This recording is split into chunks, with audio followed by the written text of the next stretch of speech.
Hey guys, welcome to another episode of Yall-itics. Guess who's not here today? Wheeler, another vacation. This guy I've worked for Yall-itics and our corporate parent a lot longer than Wheeler has. He gets so much more time off than I do. How he does that, I don't know. But this is his second week off this month. So you have yours truly here. This episode is one that I actually think he'd want to take part in, because this is something we've talked about kind of, in our brainstorming meetings for a while now. It's about anxiety and politics, and there has been a lot of that lately. There's been a lot of it for the past decade, it seems like, even longer than that, some people would say.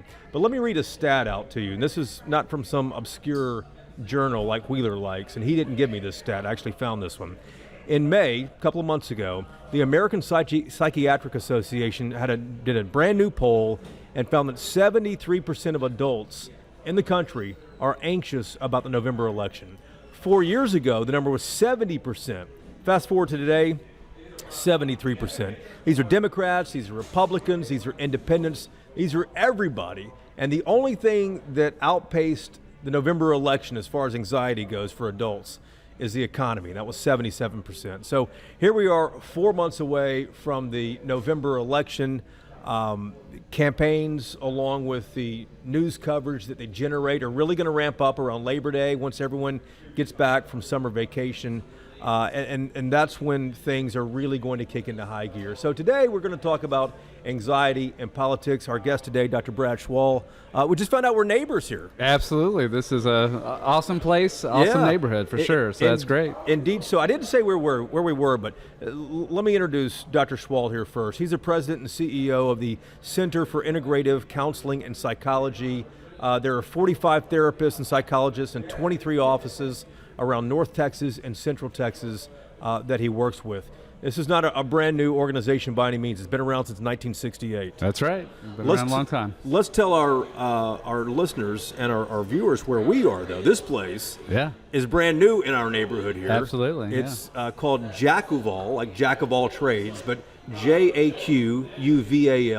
Jacuval is a little brew house in the Bishop Arts area. Yeah. This place has been open 7 months. They have a whole bunch of new breweries here. The vibe to me is really kind of Dutch, kind of the Netherlands. Yeah, for sure, old world. Definitely, definitely Europe. What are you having today, man? Well, this is the Bishop Arts Lager. I am a little bit jealous of yours. You got the Napoleon Bonaparte, Pilsner. A Pilsner, yeah. Yeah. I always like the lighter. And when she said that was lighter, I should know better. That looks lighter, and I mean, it makes sense, but I like mine, and it's amazing that it's all brewed right here. Yeah, which is incredible. So very cool. Cheers. Cheers to you. Thank you. Thanks for coming in, and we appreciate that. Let's talk about anxiety here. There's always been anxiety around elections, but it feels different right now. It does. So there is so much discord, polarization, and our therapists actually do hear from clients that there is anxiousness, and there's more research even by the American Psychiatric Association that even studies where people are watching campaign events or the news where there is a lot of different opinions, and it creates anxiety. And so for sure, elections, we always do hear that, but now with the bombardment of social media, with seeing so many difficult conversations about difficult topics, it definitely is impacting us. So you guys have actually had calls from clients who are stressed out about politics? When our clients definitely bring it up in sessions. I mean, they're talking about relationships, they're talking about differences of opinion. All of it is based on what people really care about and what they believe. So when people see what's happening, they're naturally going to be concerned. And, in therapy, I mean, everything in our lives is interrelated. And so it definitely does come up, everywhere from relationships, from how we navigate differences of opinions, to whenever we see instability around us, it does lead to uncertainty in our personal lives. And that uncertainty, I guess, is at the core of what drives anxiety? Absolutely. So humans need to know what's next, what's around the corner. Yes. Anxiety is often is about that fear of the future, and actually the counter to that, the antidote, focus on the moment.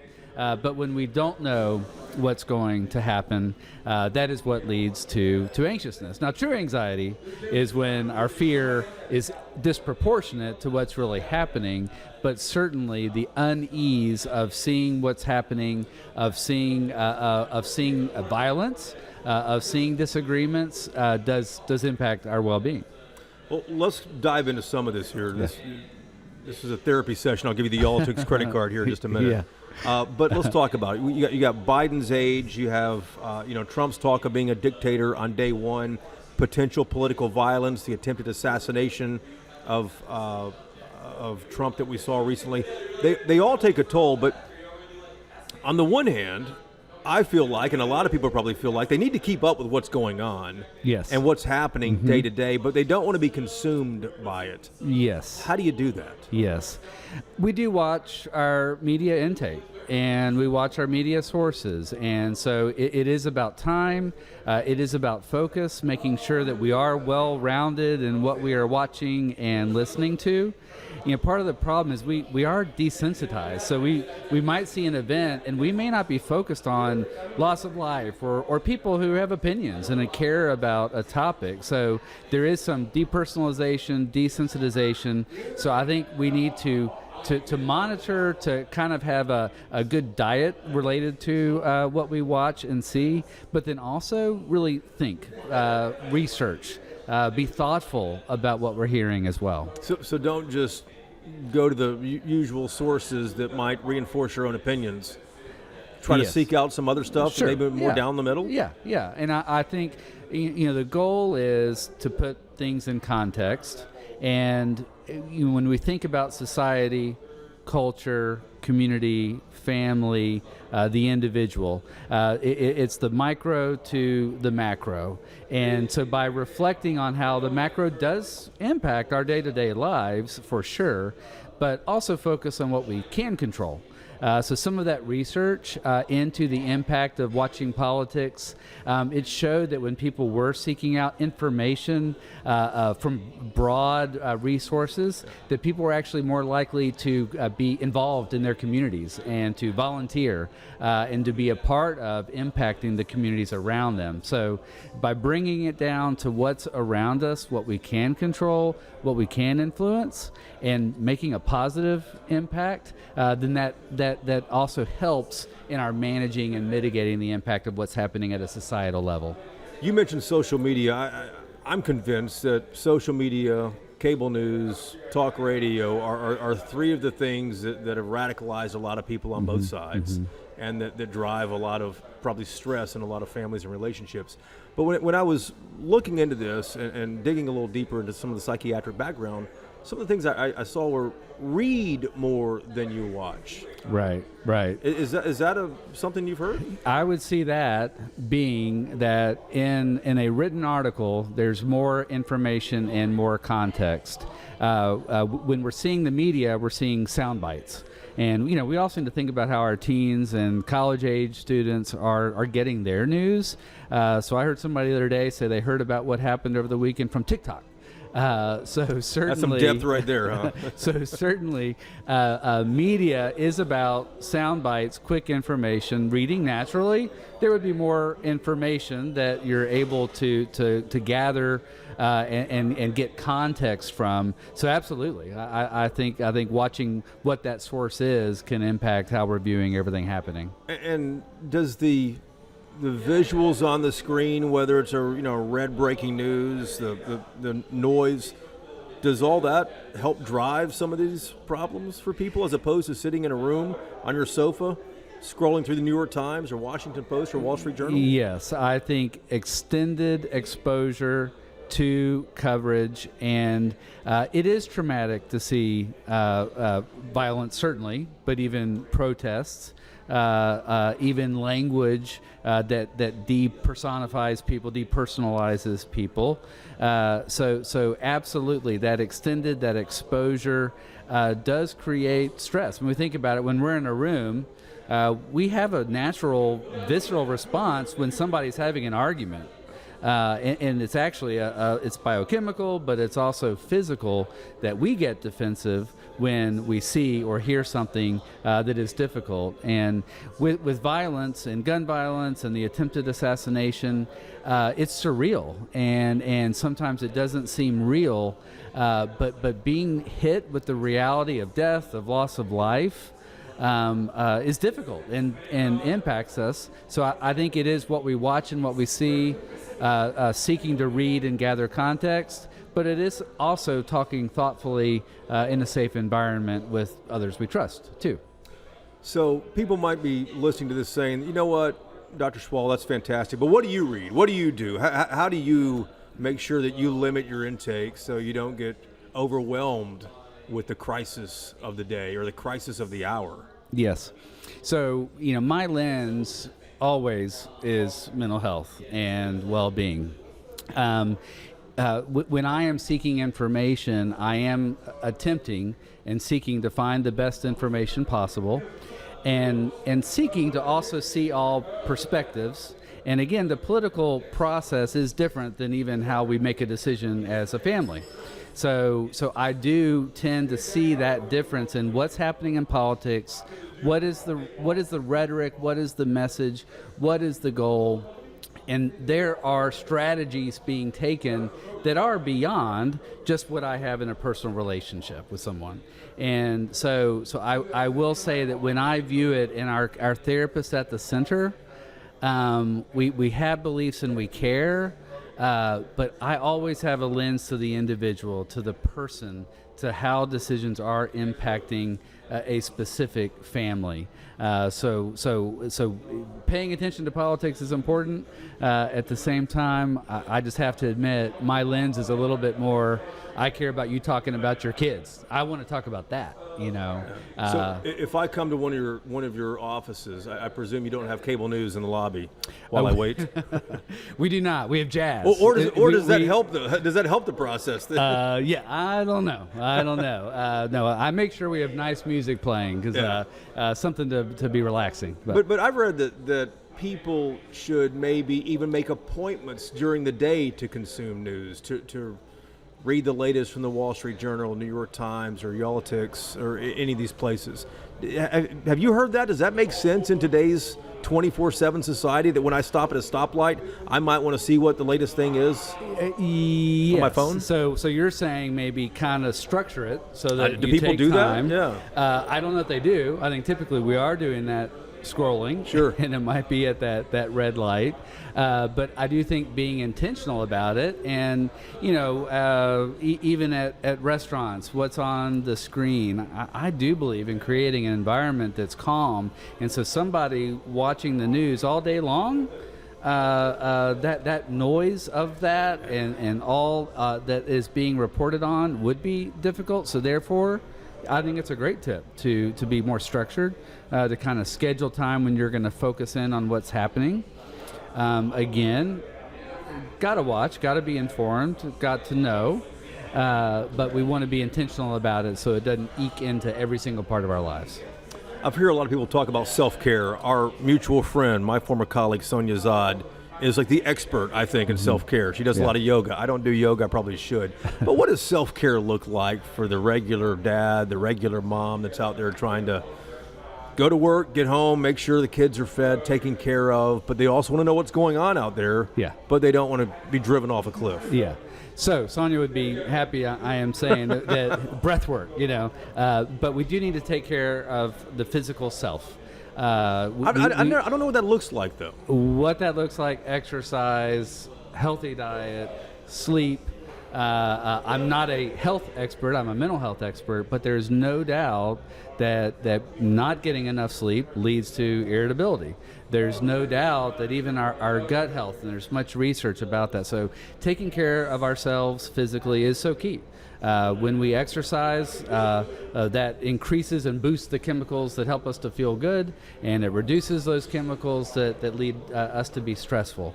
The second part of it is good support. Everybody needs good, healthy connection.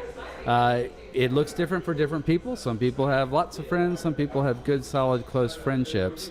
But that's good for well-being, but also when we're facing a difficulty. We need people we can be ourselves with, we can be open with. So taking it to politics, we need to have people where we can safely say, I struggle with what's happening. So those two keys, that support, taking care of ourselves physically. I, of course, am going to say counseling is helpful. Sure. The purpose of counseling is to have somebody outside ourselves to help us think and process what's happening in our life. It's not about believing what they believe or doing what they say to do. We're being empowered to step back and reflect.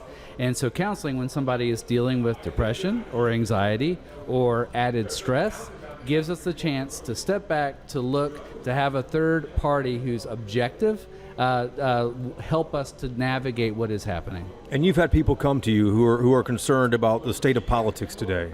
Absolutely. They are concerned because they may have certain beliefs, and they're concerned about what will happen and those beliefs not being followed. They are concerned because seeing the discord or the uncertainty creates anxiety for them. They are bringing in and talking about relationships where there's a family gathering and there's differences of opinion, and how do we manage that? Yeah. So, in the therapy room, we can't separate it out. I was going to ask you about family issues a little later, but let me ask you about it now. You brought it up a couple times here. Politics, and for more than a decade, has fractured families. One of my colleagues, Tanya Iser, talks about, early on, one of our first episodes of Yall-itics, talks about how she's had issues with her family and how they believe a certain way, she believes a different way, and they don't talk. Yes. Can you heal those? Because I don't. Should you attempt to heal those right now? Because I don't see things settling down for a while politically. Right. So when we're thinking about that type of conflict, the most difficult, maybe impossible human skill that AI never will be able to resolve is the ability to understand the perspective of another. So, and that boils down to deciding what we want for dinner, deciding how to, where we want to send our kid to school, whatever it might be. So understanding and respecting the perspective of another is one of the most difficult skills as human beings.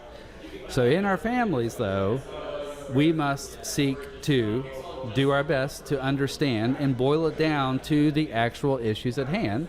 And it's okay to have opinions. But in the end, respect that we do have different opinions.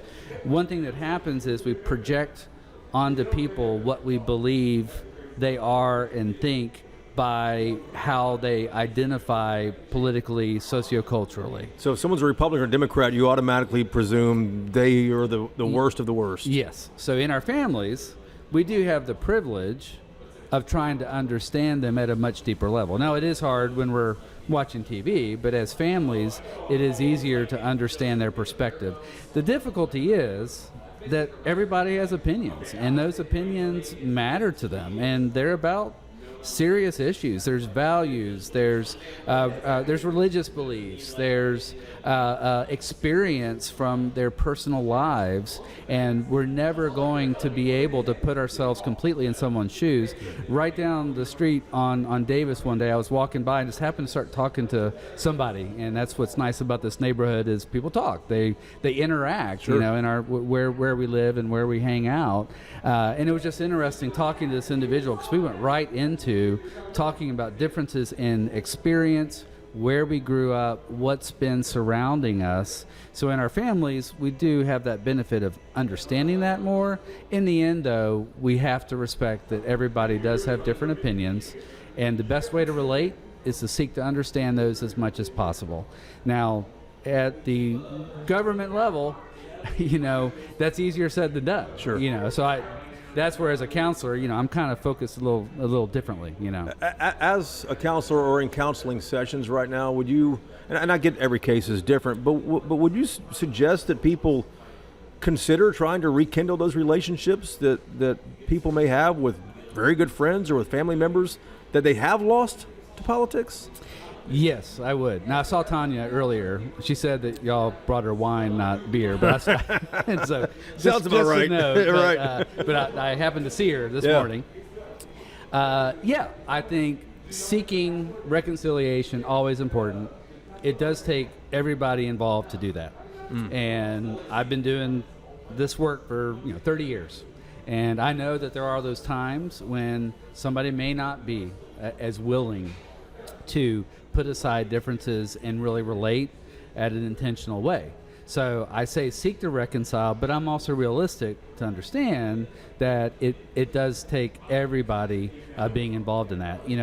I think by maybe having guidelines for what we talk about when we're together, maybe reading a shared article and discussing points in that article, so there's kind of a focus.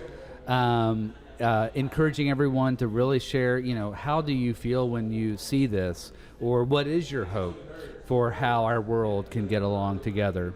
So kind of by shifting the conversation a little bit, maybe that can help. But then again, we're not close to any major holidays, but we'll be there before we know it. We will be soon. We will be, and I've done interviews about that topic, but setting some guidelines before we go into that gathering, doing our best to respond, not react. Yeah. And that often is what gets us in most trouble, is when we hear something and we're quick to retort back, or we're listening and all we're thinking about is our own opinion and not really what they're saying. So Sure. that gets us into trouble in so many ways. You bring that up. I was at a family reunion recently, and the people in charge of the family reunion know that different parts of the family are on different ideological sides of the spectrum. So the instruction on the way in was leave all politics at the door. We're not getting involved in that. This is family, and happy to report that everyone did that, and Okay, it turned out well. But you said something that made me think, the reaction that people have when something is said, something is seen. How do you know your triggers and identify them and be able to stop them from something you might say or do? Yes. So you're talking about awareness. The word trigger is, we use that a lot, but awareness of what does lead us to be defensive and reactive. Usually defensiveness is about feeling like we aren't heard. There can be also opinions that are shared in a way that are condescending. That would lead us to be reactive.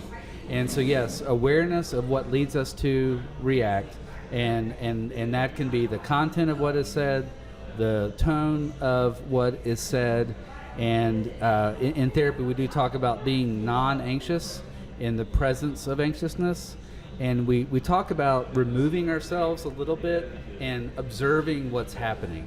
So kind of taking ourselves in the moment and listening and kind of analyzing in a way that is a little bit more meta than to getting sucked into the moment. But absolutely, you go into that time with family and you're thinking, all right, what's going to get me going? And I'm going to avoid that. And we teach this to kids too. What are you going to do? What are you going to say? How are you going to change the topic? How are you going to say, hey, I don't really feel like talking about that now. I know it's stuff we care about. So kind of having some tools or even a script of what to do in responding. That's stepping back and reflecting in the moment, though. That seems pretty challenging to do when you're in the moment, right? Yeah. That's what you offer, I guess, is tools to do that. Yeah. It is very difficult, but that is a lot of what therapy is about. It is the ability to analyze, understand, discern. As it's happening in real time. As it's happening in real time. And another part of that, too, though, is that also helps us to assert our thoughts, our beliefs, our feelings.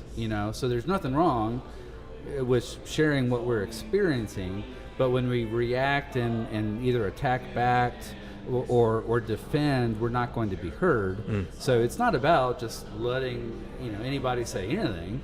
It's about being aware so that you can intentionally respond.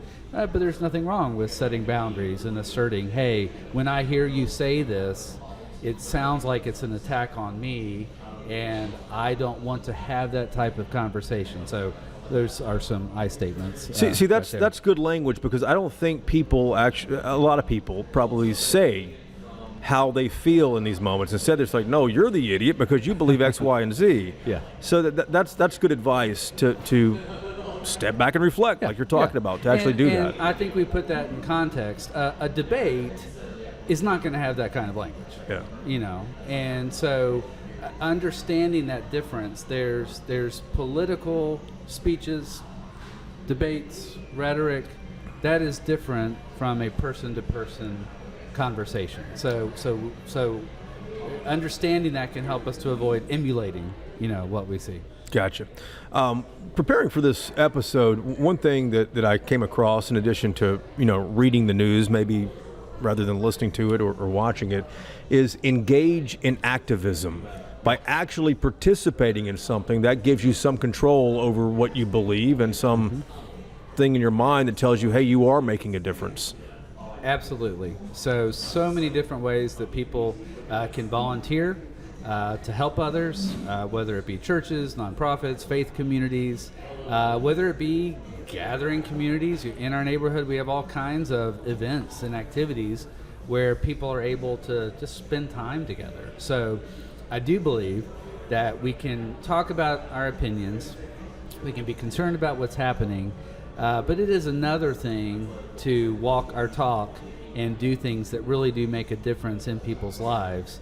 And that's everything from at a restaurant actually talking to the server and respecting the server, at the grocery store having a conversation, making eye contact, being respectful in the workplace. I mean, so how can we impact our immediate world, our immediate sphere of influence? To me, is an antidote for the uncertainty and the discord that we may see. I feel like you're saying that I'm not very respectful to Wheeler sometimes here. Are you sending me some subliminal messages here? I think it is fantastic banter. So nothing wrong with a little fun in jest. We have, this all too well, we have grown a lot more comfortable, fortunately, talking about mental health. Yeah. Does that mean more people are seeking it now for handling the everyday problems? Yes. It's a combination. One, anxiety has increased. Statistics, particularly adolescents, young adults, we are seeing more incidents of anxiety. Two, we are more comfortable talking about it, so it is coming up more often, and that gives people the freedom and the safety to talk about it more. And counselors at our center, we're asked to do talks all the time, and that's because people they see it being talked about and they want to talk about it. As far as getting help goes, there still is a stigma, about getting help, but the fact that more people are realizing, hey, I need help, and then we're seeing, hey, it seems okay to talk about it. Yes, there is that. Now, we have to work on accessibility. Our center, we see those who have resources, those with insurance. We break down stigma in those communities by talking about mental health and educating about mental health. But there are so many communities that don't have access, that don't have the insurance coverage needed to get counseling, that don't have the physical access, the transportation, the immediate access close to where they live or where they work. So access to mental health care is a huge issue. That's a big part of what the center does, is to find ways to have partnerships, to raise dollars, raise money that can help us get that help to everyone. To spread it out. Yeah, because mental health challenges know no zip code. It doesn't matter what our socioeconomic situation is. It impacts all of us. And so we're helping everybody. Those with resources, we're also hoping they can help in making it accessible to those who don't have those resources. Well, let's take a quick left turn and we'll come right back. But we do have some lawmakers that listen to this. We do have state lawmakers. And the state legislature this past legislative session, they spent a lot of money on mental health care, mainly building new hospitals and putting mental health care resources in parts of the state that just don't have it. What else should the state legislature be doing right now, do you think, to help people get access? Yes. So important to assess those who don't have that access and what does need to happen there. Awareness, much research about the cost added to government when we don't address mental health. Such as what? ER visits. So if we don't have in communities good, steady, strong mental health care, there's more likely going to be an ER visit. And we at the center work with healthcare systems to deal with that issue. So if somebody is not being treated for mental health issues, they're more likely to go to an ER, which costs money. They're more likely to miss work, which impacts business. So there definitely is a financial connection between taking care of the mental health of the community and how we manage funds as businesses and the government as well. Do you see that, though, ever getting to a point where lawmakers say, okay, good point, let's not have a loss of productivity, let's not waste money on these ER visits when we can address this ahead of time? There's going to be a $18 billion extra surplus this year. What would you tell lawmakers they need to spend some of that money on in Austin? I would say we find ways for quality delivery of mental health care, pinpointing communities that we see have less access and more need. So I believe that by investing in programs, services related to education and counseling, and it's okay to make it efficient. Education can do a lot. Short-term therapy can do a lot, but mental health impacts so many areas of our lives. I believe we must be creative. It can be public-private partnerships. Everybody has different views of how mental health needs to be addressed in the schools, but we can't get around the fact that kids are coming to schools with mental health challenges. And that impacts their education. So we've got to find solutions. So my encouragement would be assess, problem solve, and then support good solutions. Because if we don't, it is having a financial impact, and certainly the well-being of everyone has such an impact in so many areas.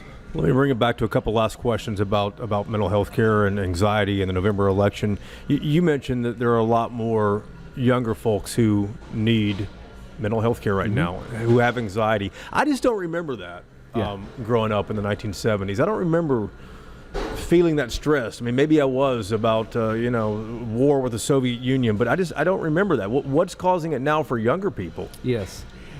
Social media, we are seeing more and more, and there's some data proving that. So that fear of missing out, that seeing images that we can't live up to, relying on that interaction more than personal interaction. I still think there is a little bit of that when we were growing up, that there were kids around us who were depressed. We just didn't know what to call it, And so our center's been around since '68. And we've been doing a lot of work. So there was demand back then, too. Oh, yeah. So it's been there.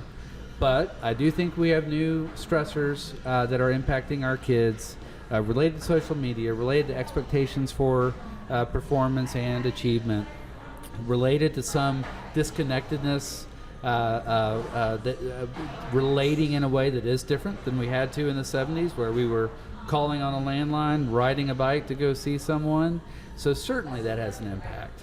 I always say, though, that by investing in our kids, by being open to talking about mental health, by being focused on empowering and equipping, because we don't want people to become overly dependent. We don't want them to be dependent on professionals, but professionals can provide that objective, expert guidance to really help people empower and equip them.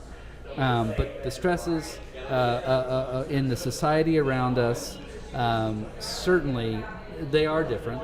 But like I said, the hope is that people are more open to help, that we have quality healthcare providers, that access is there.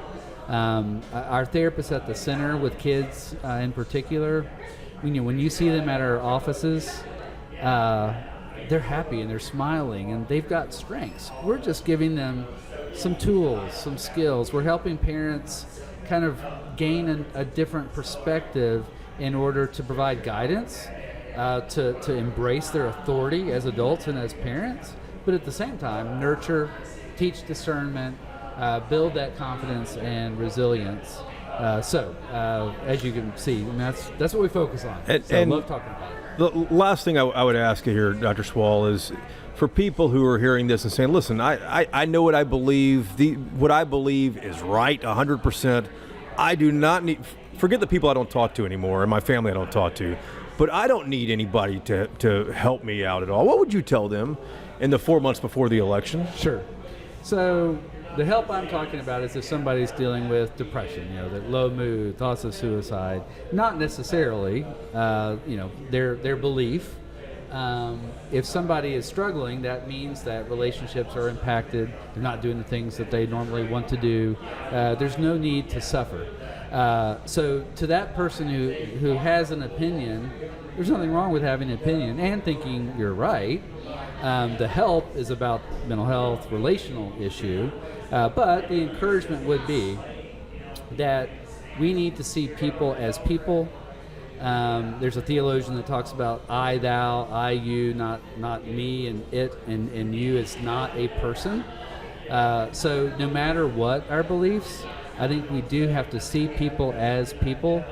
And even if their opinions are vastly different from ours, have that respect.